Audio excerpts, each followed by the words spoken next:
जय हिंद। नमस्कार साथियों, मैं योगेश मिश्रा आप सभी का हार्दिक स्वागत करता हूं। साथियों, रोज की तरह एक बार फिर से हम लेकर आ चुके हैं जीएस के महत्वपूर्ण प्रश्नों की सीरीज में भारत के राष्ट्रपति से जितने भी महत्वपूर्ण प्रश्न इसके पहले पूछे गए हैं या फिर पूछे जा सकते हैं, इन सभी प्रश्नों को हम करने वाले हैं।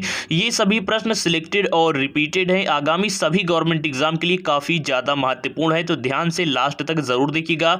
और इन प्रश्नों की पीडीएफ के लिए आप हमारा टेलीग्राम चैनल ज्वाइन कर सकते हैं, जिसकी लिंक है कमेंट बॉक्स डिस्क्रिप्शन बॉक्स में। चलिए शुरू करते हैं। ये हमारा होने वाला है महत्वपूर्ण प्रश्नों की सीरीज का छठा पार्ट। अगर आपने इसके पहले के 5 पार्ट नहीं देखे हैं तो लिंक है वीडियो के डिस्क्रिप्शन बॉक्स में, जरूर देखिएगा।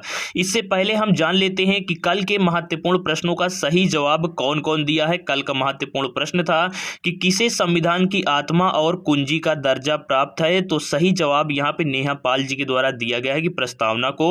और दूसरा महत्वपूर्ण प्रश्न था कि वर्तमान में भारत में मौलिक कर्तव्यों की संख्या कितनी है, तो इन्हीं के द्वारा यहाँ पे सही जवाब दिया गया है।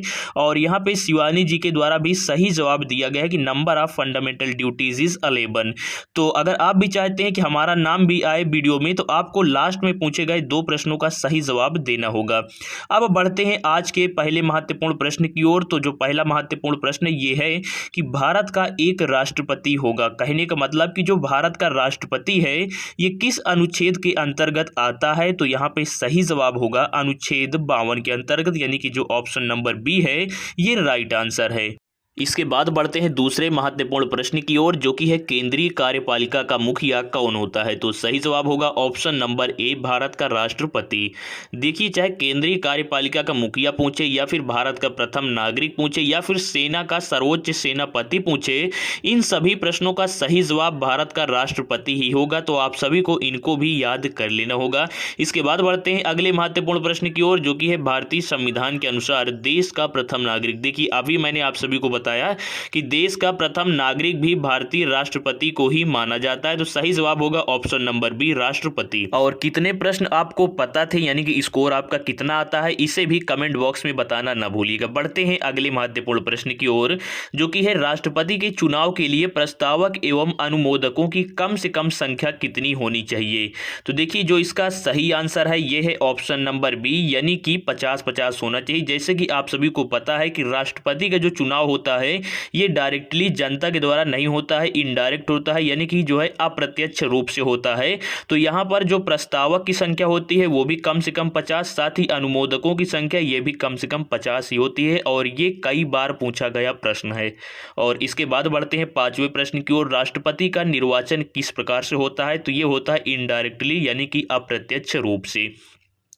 और इसके बाद बढ़ते हैं नेक्स्ट प्रश्न की ओर, भारतीय सेनाओं का सर्वोच्च सेनापति कौन होता है, तो इसका भी सही जवाब राष्ट्रपति ही होगा, यानी कि ऑप्शन नंबर बी जो है ये राइट आंसर है कि सर्वोच्च सेनापति जो होता है भारतीय सेना का राष्ट्रपति ही होता है।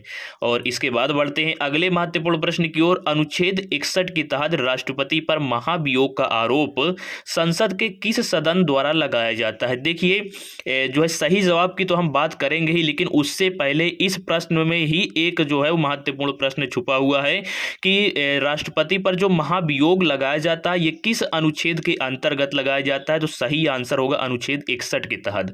राष्ट्रपति पर महाभियोग अनुच्छेद 61 के तहत लगाया जाता है और ये संसद के दोनों सदनों द्वारा लगाया जा सकता है, यानी कि लोकसभा द्वारा भी राज्यसभा द्वारा भी। तो जो इसका सही जवाब होगा वो होगा ऑप्शन नंबर सी, यानी कि किसी भी सदन के द्वारा यहाँ पर राष्ट्रपति पर महाभियोग लगाया जा सकता है। और इसके बाद बढ़ते हैं अगले प्रश्न की ओर, जो कि है राष्ट्रपति पर महाभियोग चलाने के लिए कम से कम कितने दिन पूर्व सूचित करना होता है।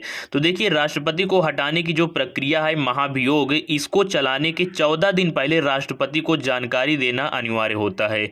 और इसके बाद बात करेंगे अगले प्रश्न की, जो कि है भारत के राष्ट्रपति को कौन पद और गोपनीयता की शपथ दिलाता है। और यहाँ पे ऑप्शन है सुप्रीम कोर्ट के मुख्य न्यायाधीश या फिर उपराष्ट्रपति या फिर प्रधानमंत्री या फिर सभी दिलाते हैं। तो इसका सही आंसर होगा कि सुप्रीम कोर्ट के मुख्य न्यायाधीश के द्वारा राष्ट्रपति को पद और गोपनीयता की शपथ दिलाई जाती है। अब इसी से संबंधित एक महत्वपूर्ण प्रश्न का जवाब आप सभी को कमेंट बॉक्स में लिखना होगा कि वर्तमान में सुप्रीम कोर्ट के मुख्य न्यायाधीश कौन है। इसके बाद बढ़ते हैं अगले महत्वपूर्ण प्रश्न की ओर, जो कि है राष्ट्रपति का स्थान भर लिया जाना चाहिए 30 दिनों में, 3 माह में, 6 माह में या फिर 14 दिन में। तो सही जवाब होगा कि 6 महीने के अंदर अंदर राष्ट्रपति का पद भर भर लिया जाना चाहिए, 6 महीने से ज़्यादा खाली नहीं रहना चाहिए। और इसके बाद बढ़ते हैं नेक्स्ट प्रश्न की ओर। देख सकते हैं कि स्वतंत्र भारत के प्रथम राष्ट्रपति जो थे ये किस राज्य से थे। तो देखिए, चाहे स्वतंत्र भारत के राष्ट्रपति पूछे या फिर भारत के प्रथम राष्ट्रपति, दोनों का ही सही आंसर होगा डॉक्टर राजेंद्र प्रसाद। और यही एकमात्र ऐसे राष्ट्रपति थे जो कि 2 बार राष्ट्रपति रह चुके हैं। और यहाँ पर पूछा गया है कि किस राज्य से थे, तो सही आंसर होगा बिहार से। ये बिहार राज्य से थे स्वतंत्र भारत के प्रथम राष्ट्रपति। अब इसके बाद बढ़ते हैं अगले प्रश्न की ओर कि राष्ट्रपति संविधान के किस अनुच्छेद के तहत अध्यादेश जारी कर सकता है। तो राष्ट्रपति द्वारा जो अध्यादेश लगाया जाता है ये अनुच्छेद 123 के तहत। काफ़ी ज़्यादा महत्वपूर्ण प्रश्न है, आप सभी को याद कर लेना होगा। इसके बाद बढ़ते हैं अगले प्रश्न की ओर।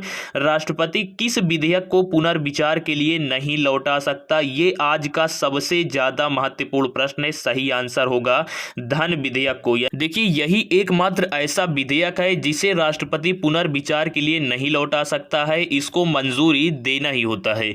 इसके बाद बात करेंगे अगले प्रश्न की कि किस राष्ट्रपति को मिसाइल मैन की संज्ञा दी जाती थी। तो आई होप इसका जवाब तो सभी को पता रहा होगा, एपीजे अब्दुल कलाम।